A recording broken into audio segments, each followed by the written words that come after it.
O Dória acabou de anunciar lockdown, né? Um lockdown. Tudo fechado, só vai funcionar serviços essenciais. Obviamente, porque os números estão batendo ali níveis recordes, né? Daqui a pouco as pessoas vão morrer sem oxigênio nos hospitais. Por outro lado, emprego bombando, né? Ou melhor, desemprego bombando. Eu acabei de almoçar agora aqui num restaurante, o cara falou, putz, agora eu fecho as portas. Eu falei, pelo amor de Deus, fechar não. Você aguentou até agora, estamos na reta final, não fecha as portas não. E aí, lockdown, e aí? Governo federal, você acha que tem culpa nisso? Né? O governo federal tem mais precisamente, Bolsonaro tem uma posição diferente, ele está aí contestando, né, a questão do lockdown. Cara, enfim, desde o começo tem uma participação relevante no problema. mas o Guedes é tipo aquele espantalho de plantação de milho. Você coloca ele lá para assustar os corvos e tal. Ele assusta durante um tempo. Depois, os caras perdem o medo do espantalho. O Guedes virou o elefante na sala de cristais do Bolsonaro, só que o Bolsonaro humilha tanto o Guedes que não dá mais para confiar em absolutamente nada. É um governo em que a agenda liberal está morta. Qualquer um que fale isso, que fale ao contrário disso, está equivocado. Então o Bolsonaro está tentando fazer proselitismo e populismo com uma empresa de mercado. Isso nunca deu certo. Nunca deu certo na Venezuela e não dará certo no Brasil.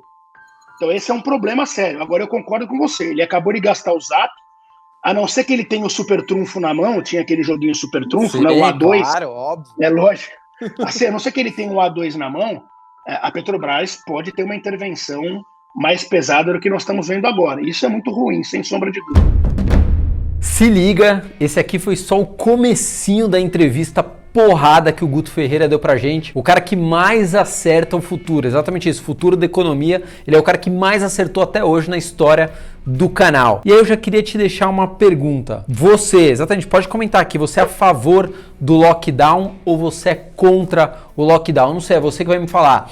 Antes disso, eu queria aqui, desejar aqui, pra Régia Maia, nossa inscrita no canal, levando para casa uma camiseta. Fabrício, como que faz para ganhar uma camiseta? Ou você vai no site 1bilhão.com.br, ou para ganhar é só quem é inscrito no canal. Exatamente, só os inscritos que a gente dá os prêmios bilionários. Outra coisa, hoje nós temos 5 vagas para você ser um investidor K1. O que é um investidor K1? É o nosso grupo que cuida dos nossos investidores, que ajuda em toda a parte de investimentos e planejamento financeiro. Fabrício, como faz para ser um investidor K1? Eu tenho 5 vagas, só mandar um WhatsApp com a palavra, deixa eu ver, qual a palavra que eu vou dar hoje? Vacina. Coloca a palavra vacina na mensagem do WhatsApp 011 98338 8695, tá? Me manda um WhatsApp aqui, 5 vagas abertas. Vambora? Guto Ferreira, se prepara, vai! Milionários, começamos aqui com Guto Ferreira, analista da Solomon's Brain, a consultoria aí que presta serviço para várias multinacionais. O que as multinacionais contratam só? Justamente para prever cenários. Qual que é a diferença do Guto Ferreira e da Solomons para o resto? Primeiro, que é o cara que eu trouxe aqui no canal que mais acerta cenários. Segunda coisa, que ele participou do governo Bolsonaro, foi membro da equipe do Paulo Guedes, ou seja, ele conhece o governo por dentro. Guto, que honra você atender a gente aqui de última hora.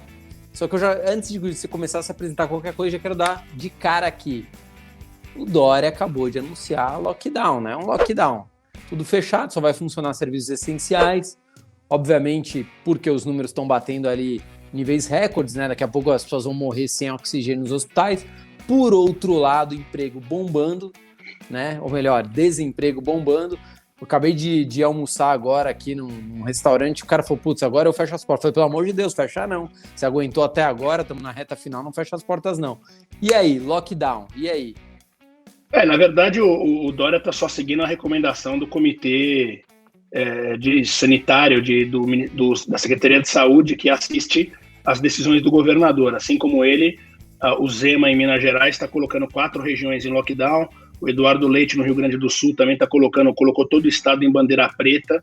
Isso está acontecendo em vários estados, né, Fábio? Agora é óbvio, o lockdown é uma medida extrema para situações extremas. Eu acho que à medida que a cidade de São Paulo, que o estado, ou que as cidades vão saindo daquela faixa de acima de 80% de ocupação de leitos de UTI, pode ser que eles reduzam depois e saiam da fase vermelha. Mas nesse momento, aqui em Brasília, inclusive, nós estamos essa semana toda em lockdown. tirando os serviços essenciais. Então, eu acho que é uma medida necessária nesse momento. Muita gente contesta essa medida. Tem lógica ou não tem lógica? Acaba sempre tendo um pouco de lógica, todo mundo acaba tendo um pouco de razão, porque o crescimento econômico depende de funcionar. Só que cada vez que você contamina mais pessoas, o brasileiro é interessante, Fabrício. E eu sei que nós vamos ser muito criticados depois por falar isso, né? Mas quando você autoriza os bares no Rio de Janeiro, uma zona. Quando você autoriza a presença das pessoas na praia em Floripa, vira uma zona, com gente fazendo festa à torta e à direito. O brasileiro, infelizmente, não sabe como lidar com uma liberdade condicionada, porque ele já quer romper todos os parâmetros e acaba prejudicando esse processo de abertura contínua da economia no meio da pandemia. Então, em alguns momentos, isso vai ficar mais duro, sem sombra de dúvidas, até por uma questão educativa. Mas aí eu já vou entrar numa outra questão aqui. Eu tinha falado que ia vir o caos, né? Porque eu olho os números antes da eleição. Antes da eleição eu tinha falado isso. Não deveria ter tido eleições, porque a gente viu que vários governos, né, municipais passaram um pano, né, inclusive o de São Paulo, fingindo que ali estava tudo mais ou menos tranquilo e sabiam que não estava, porque a curva estava acelerando. Eu olhava os números todos os dias, aliás, até hoje eu olho os números todos os dias. Foram negligentes os governos municipais por causa da eleição? Eu acho que todos os governos acabaram, de certa forma, sendo negligentes, do federal aos estaduais, algumas posturas, e ao municipal também. Existe um dispositivo na Constituição que fala desse período que você pode atrasar a eleição.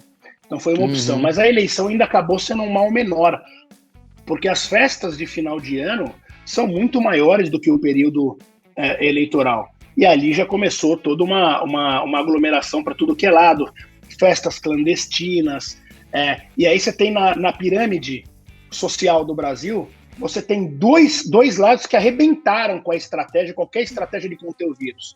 A classe A, que é a classe mais rica, a playboyzada mesmo, que pega a festa, que fecha clube, que acha que tá bombando, que tá sendo bacana, e a classe D, que muitas vezes por falta de conhecimento e instrução, acaba achando que o vírus não existe, porque não tem esse conhecimento, e também acabaram aglomerando. Isso tudo, se você juntar no mesmo pacote, é o que nós estamos passando agora. Essa conta que está vindo agora em março não é do carnaval, essa conta é do final do ano, e se você acrescentar as novas variantes aí que surgiram, sobretudo em Manaus, acaba sendo um pouco mais preocupante, lógico. Governo federal, você acha que tem culpa nisso? Né? O governo federal tem mais precisamente, o Bolsonaro tem uma posição diferente, ele está aí contestando, né, a questão do lockdown.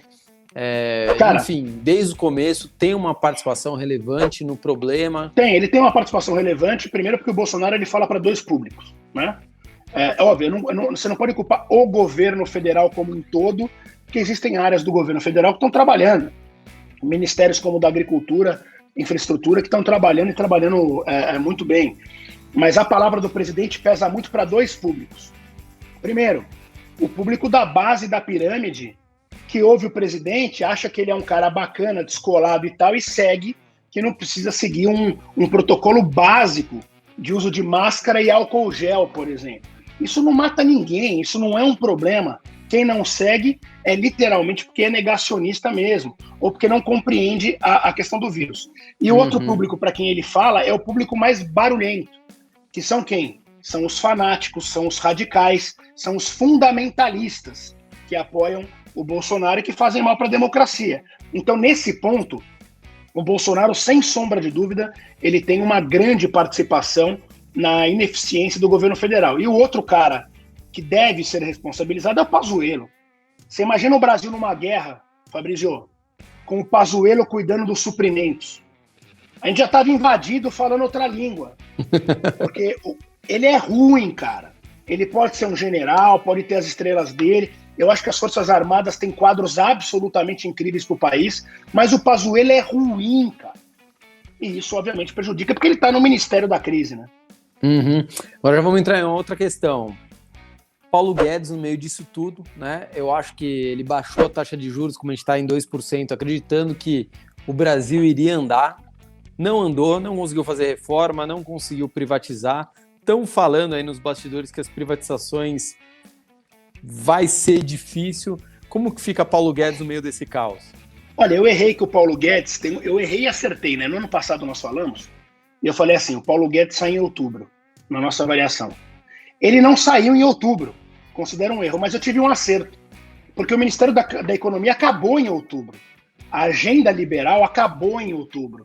Foi bem no período que o Bolsonaro começou a fazer mais intervenções da linha desenvolvimentista contra a agenda liberal do Guedes. Então o Guedes hoje para o governo federal, eu sei que tem os lovers, os Guedes lovers aí na Faria Lima, no mercado cada vez menos, cada vez mais envergonhados, mas o Guedes é tipo aquele espantalho de plantação de milho. Você coloca ele lá para assustar os corvos e tal. Ele assusta durante um tempo. Depois, os caras perdem o medo do espantalho. O Guedes virou o elefante na sala de cristais do Bolsonaro, só que o Bolsonaro humilha tanto o Guedes que não dá mais para confiar em absolutamente nada. É um governo em que a agenda liberal está morta. Qualquer um que fale isso, que fale ao contrário disso, está equivocado. Eu vou recordar com você um evento do Lato Summit em 2019, final de 2019, que nós estivemos juntos lá, e o Breda discutiu comigo lá no painel, dizendo que não, que o Guedes ia salvar o Brasil, iam ter privatizações, etc. E naquela época, eu já falava, a equipe econômica não existe. Não existe, não existe. Pois bem, só sobrou um membro da equipe econômica original, o Guedes e o Carlos da Costa. Todos os demais saíram e a agenda foi para o saco. Agora vou entrar na questão, obviamente, econômica, já indo por essa linha. Sua avaliação agora sobre dólar, petróleo, que tem a ver sobre dólar, e Bovespa. Dólar, petróleo e Bovespa. Cara, Ibovespa já está volátil há bastante tempo. O que eu lamento do Ibovespa é que houve um movimento muito grande de CPFs entrando na Bolsa sem o menor conhecimento de educação financeira básica, quanto mais de volatilidade e fundamentos de Bolsa. Esses caras estão perdendo todo o dinheiro. Era o dinheirinho da poupança, que eu concordo que não rendia absolutamente nada, uma desgraça no Brasil, mas eles colocaram em ações porque falaram para eles que eles iam ser milionários da noite para o dia ou em 2, 3 anos. Essas crises aí que nós estamos enfrentando de volatilidade da Bolsa não é para quem tem pouco dinheiro. E é importante deixar isso claro. O cara que tem pouco dinheiro na Bolsa e acha que vai ficar milionário, ele está enganado. Tem um caminho para isso, tem estudos para isso, tem que investir constantemente, tem que ter mais ovinhos na sua cesta, tem que pensar na hora certa de vender, a hora certa de comprar, tem outros ativos que você tem que estudar. E a maior parte da galera que entrou não conhece disso.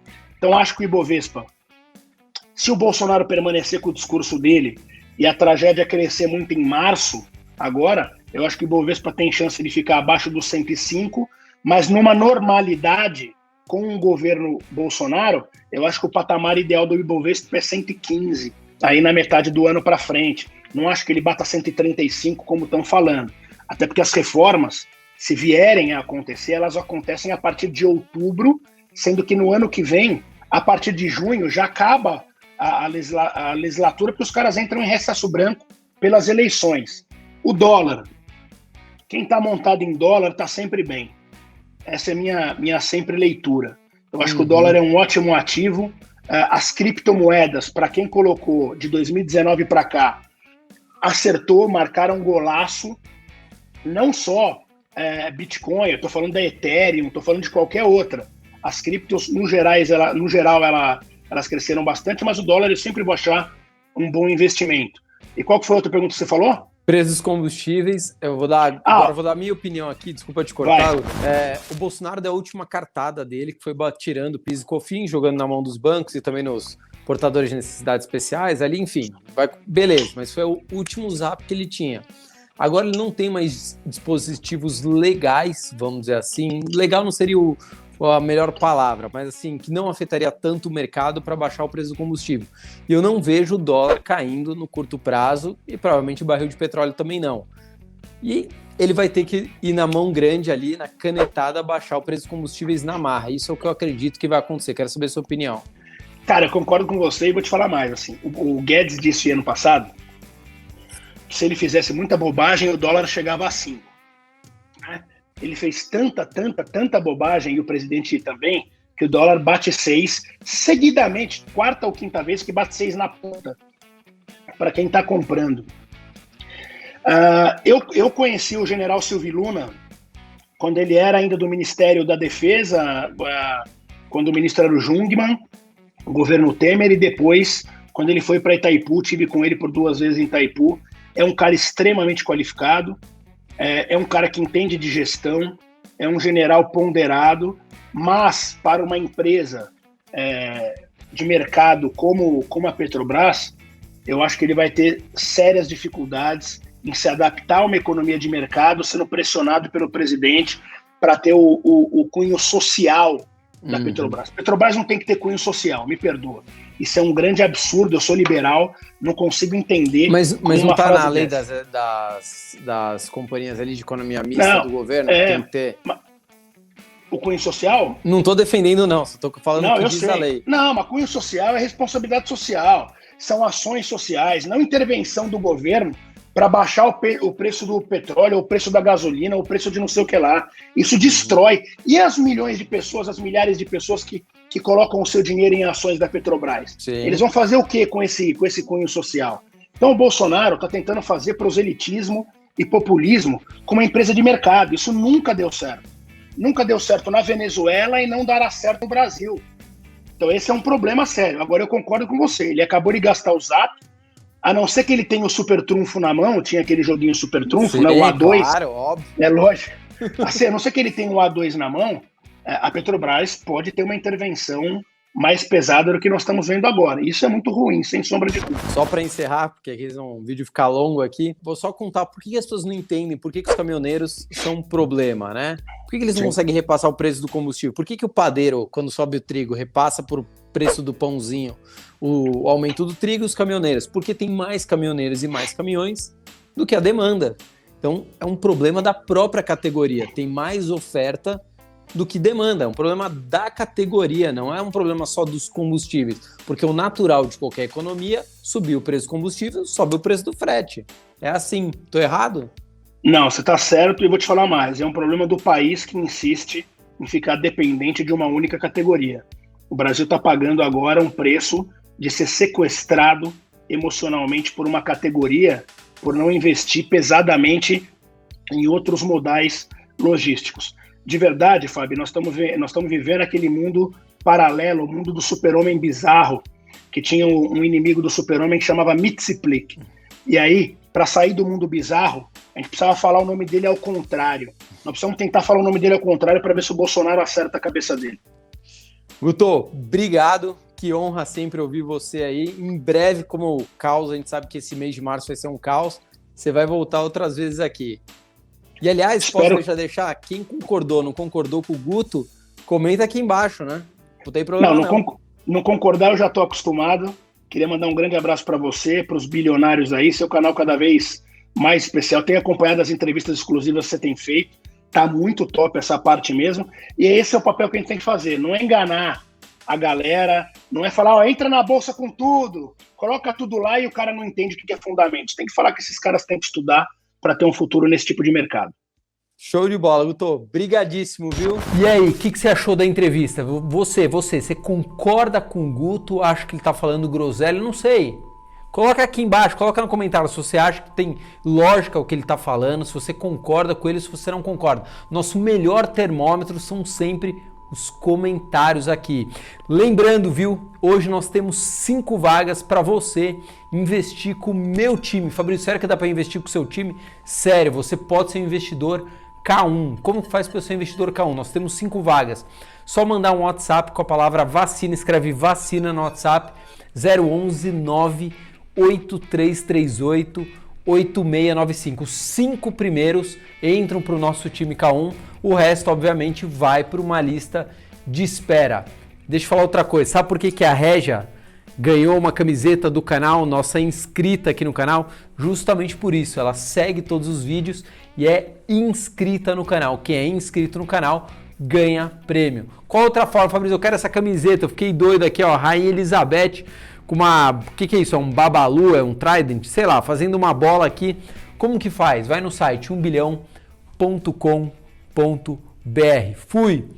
Beijo no seu coração, tchau!